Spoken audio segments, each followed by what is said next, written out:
इय्याक नअबुदु व इय्याक नस्तईन। मेरे पाकिस्तानियों, आप सब ने मुझे कभी मायूस नहीं किया। एक बार फिर कठपुतली हुकूमत के तमाम तर हथकंडों के बावजूद बाहर निकलने पर और हकीकी आज़ादी की जदोजहद में शामिल होने पर आप सबका शुक्रिया। ए अल्लाह, तेरा शुक्र है, तूने मेरी कौम को जगा दिया। जमहूरियत का मतलब आज़ादी है और उसे तबाह करने का मतलब आज़ादी ख़त्म करना होता है। जलसा करना हमारा आईनी हक है। लाहौर में 1.5 साल से जलसा नहीं करने दिया जा रहा था। मुल्क की तारीख में पहली हुकूमत है जो इतनी बेनकाब हुई है। जिस तरह के काम ये कर रहे हैं, ये जमहूरियत की तबाही नहीं तो क्या है। मार्शल लॉ में भी ऐसा नहीं था जो अब किया जा रहा है। आज हमारा लाहौर में जलसा करने का मकसद सुप्रीम कोर्ट, जमहूरियत और आज़ादी को बचाना है। अब एक वाज़ेह लकीर खच चुकी है। लकीर के एक तरफ जमहूरियत और आज़ादी है, जिस तरफ अवाम है, दूसरी तरफ जमहूरियत के मुखालिफिन और बूट को इज्जत देने वाले लोग हैं। इस तकसीम में अब अगर कोई सियासी जमात हक के साथ खड़ी होगी तो वो तारीख में रोशन बाब का हिस्सा होगी। चीफ जस्टिस काजी फाइज ईसा और चीफ इलेक्शन कमिश्नर नून लीग की टीम का हिस्सा हैं। इनकी जो भी दरख्वास्तें हैं सब सुनी जा रही हैं और हमारी मुस्तरद हो रही हैं। कादी फाइज ईसा बेकसूर था तो रावलपिंडी के कमिश्नर को बुलाता। कमिश्नर के बयान पर तफ्तीश तो होना चाहिए थी। ये भी हो सकता है वो गलत हो। मुल्क का बच्चा बच्चा जानता है कि काजी फाइज ईसा इनके साथ मिला हुआ था। काजी फाइज ईसा इन आईनी तरामीम का बराह रास्त बेनिफिशियरी है। कादी फाइज ईसा अपना ओहदा बचाने के लिए हर इदारे, हर उसूल और कानून की कुर्बानी के लिए तैयार है और इसी आइन की कुर्बानी भी देने को तैयार है जिसका इसने हलफ उठाया। काजी फाइज ईसा की अहलिया ने मेरे खिलाफ बातें की। काजी फाइज ईसा को हमारे केसेस से खुद को अलग कर लेना चाहिए। हमने मुतादद बार दरख्वास्त दी है कि ये हमारे केसेस न सुने, मगर ये हर मुतल्लका केस अपने पास लगा लेता है।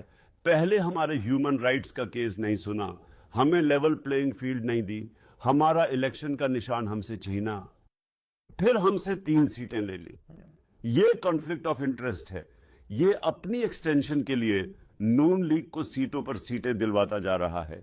आए रोज हमारी सीटें कम कर देता है। ऐसा मुनसफ, ऐसा चीफ जस्टिस आज तक पाकिस्तान ने नहीं देखा। आज पाकिस्तान तारीख के अहम तरीन मोड़ पर है। बदकिस्मती से आज वही हालात हैं जो 1971 में थे। 1971 में मशरकी पाकिस्तान की सारी अवाम एक तरफ थी और मुल्क को तकसीम होने दिया। उस वक्त और आज के हालात में मुमासिलत इतनी ज्यादा है कि अगर उस हमूदुर रहमान कमीशन रिपोर्ट से ना सीखा गया तो मुल्क को बहुत बड़ा नुकसान पहुंचने का खदशा है। मुझे ये खौफ है कि जो छोटा सा तबका इस वक्त मुल्क पर हुक्मरानी कर रहा है, इनके तमाम कारोबार, इनका पैसा और इनकी जायदादें, सब कुछ मुल्क से बाहर है। इनका पैसा मुल्क में नहीं है। इन्हें इस बात की फिक्र नहीं है कि मुल्क किस तरफ जा रहा है। हमारे इदारे तबाह किए जा रहे हैं। सुप्रीम कोर्ट वाहिद इदारा बचा था जिसको अब बर्बाद किया जा रहा है। सुप्रीम कोर्ट अब इनका अगला हदफ है जिसको अपने नीचे लाने के लिए ये किसी भी हद तक गिर रहे हैं।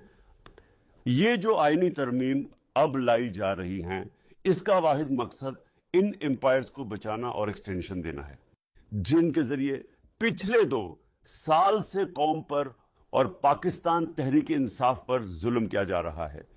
हमूदुर रहमान कमीशन रिपोर्ट ने वाज़ेह तौर पर बताया था कि कौम एक तरफ होती है, एक फैसला कर लेती है तो डंडे के जोर पर फर्द वाहिद के फैसले नहीं मनवाए जा सकते।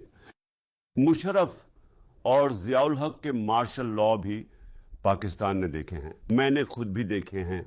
मैंने मुशर्रफ के दौर में जेल भी काटी है, लेकिन तब भी इतनी पाबंदियां नहीं थीं मुशर्रफ दौर के अंदर मीडिया भी तकरीबन आज़ाद था, हर किस्म की सियासी सरगर्मियां भी होती थीं। मुशर्रफ ने भी इतनी सख्ती नहीं की थी जितनी आज के दौर में हो रही है। इन दो डिक्टेटर्स के दौर में भी वो सब कुछ नहीं हुआ जो आज के नाम नेहाद जमहूरियत के दौर में हो रहा है। जिस तरह मुसलसल अवाम के साथ जुल्म किया जा रहा है, इसकी मिसाल नहीं मिलती। और अगर ये सिलसिला इसी तरह से जारी रहा और कौम को महकूम बनाकर डंडे के जोर पर रखा गया और इसी तरह का सलूक किया जाता रहा, तो पाकिस्तान का कोई मुस्तकबिल नहीं। नौजवानों के लिए मेरा खास पैगाम है कि आप पाकिस्तान की उम्मीद हैं।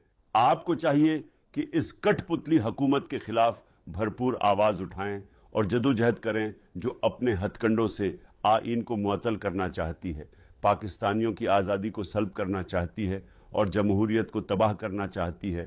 पाकिस्तान और आइन के हक में जब भी तहरीक इंसाफ की काल हो, आप निकलें और हकीकी आज़ादी की इस जदोजहद में हमारा साथ दें।